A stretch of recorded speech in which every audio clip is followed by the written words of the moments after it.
Hey guys, what's up? This is Millie here. So on Saturday, I went and watched Bollywood's most awaited blockbuster of the year, Dhoom 3. This movie released worldwide on the 20th of December 2013. As promised, I'm going to review this movie for today's video. I'm going to try and provide a review that is as honest as I can make it. Some of Bollywood's biggest reviewers have given this movie 4.5 stars out of 5 and have called it a super hit. In comparison, I would give it 3 stars out of 5.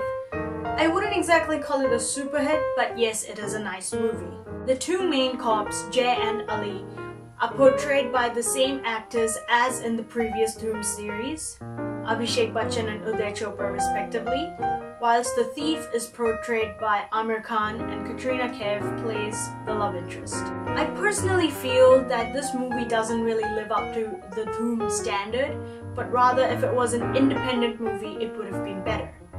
The pace of this movie varies a lot. There are scenes in this movie where you wish that it would just speed up already. For example, when Jay and Ali are introduced, whilst there are scenes which really get you pumping as the pace picks up a lot, which happens in most of the chasing scenes. For me, one of the main thrills of watching the Dhoom series was watching the thief plan his next big robbery and execute it despite the heavy police presence. For example, in Dhoom 2, I don't know if you remember or not, Hrithik Roshan steals a diamond from the museum and they show its execution in a lot of detail. Whereas in this movie, the main focus is just chasing Aamir Khan.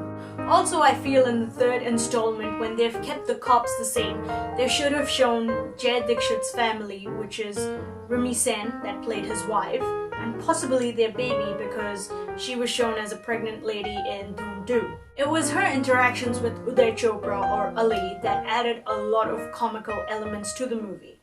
Whereas in this movie, the comical elements were very dry. There were a lot of flaws in the movies. After all, nothing is perfect.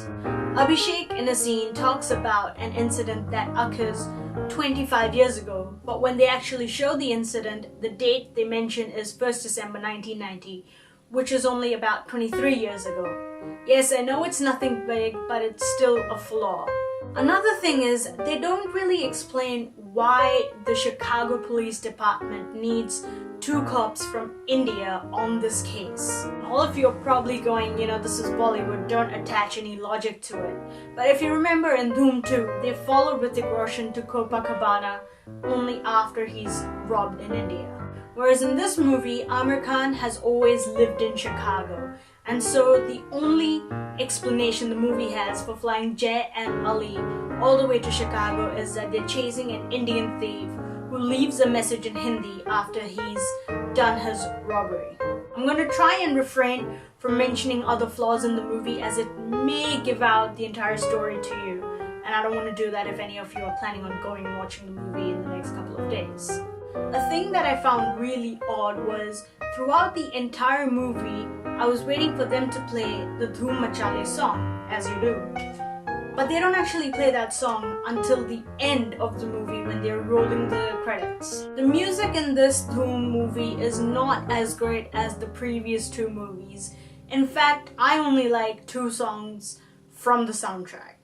What I loved about this movie are the circus acts picturized throughout the entire movie, and they've also done an entire circus act on a song which is called Malang. I don't think any Bollywood movie has done circus acts or acrobatic acts or trapeze acts to this extent in a movie, and I think this really sets that movie apart. Also, these acts remain consistent throughout the movie. It's not something that only happens for a particular song and then doesn't happen at all. I think Aamir Khan has done a really great job in portraying his role. You can really feel his pain as the movie progresses. I think I've covered everything that I could review in this movie.